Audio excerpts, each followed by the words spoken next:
Welcome to the Daily Devo. My name is Diana. Today we are talking about guidance.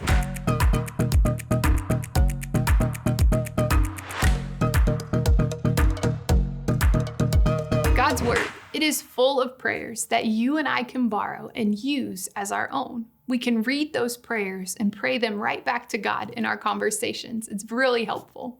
And the Psalms, they are full of songs and prayers and poems and declarations that the people of God, get this, the people of God have borrowed these words for generations, thousands upon thousands of years. Let's look at Psalm 25 today. And you can pray for guidance. That's what Psalm 25 is going to show us. Let's read verses 1 and 2. David, he writes, "O Lord, I give my life to you. I trust in you, my God.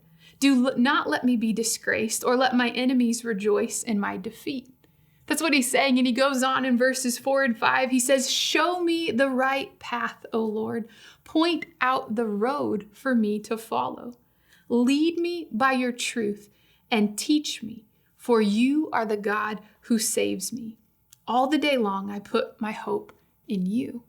Today, I want to highlight how in these 4 verses, David, the author of this Psalms, he spoke both declarations of his thoughts and his faith while also making requests of God.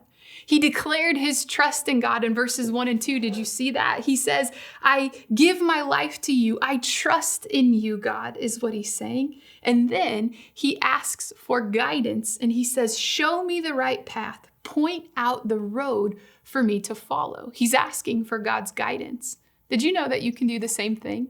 You can both declare the truth of who God is and what you believe by faith, even if you believe it and you're struggling to believe it, and you can ask God for truth. So try this. Try writing out to God or speaking to God what you believe. Things like, "God, in you I put my trust. God, I believe you're real. I believe you are who you say you are. God, I trust you, even though I don't know how all of this will unfold or how help will come." And then try writing out or speaking to God in your prayers, your requests of him. Say, "God, show me your way today. Show me the path. Guide me in your truth." You can ask for the request of how you need God's help. You can ask him for help to value what he values. Say, "Teach me what you value. Teach me to respond like you would in this situation." Let's let David's words in Psalm 25 guide our time of prayer together. Let's borrow his words. All the best.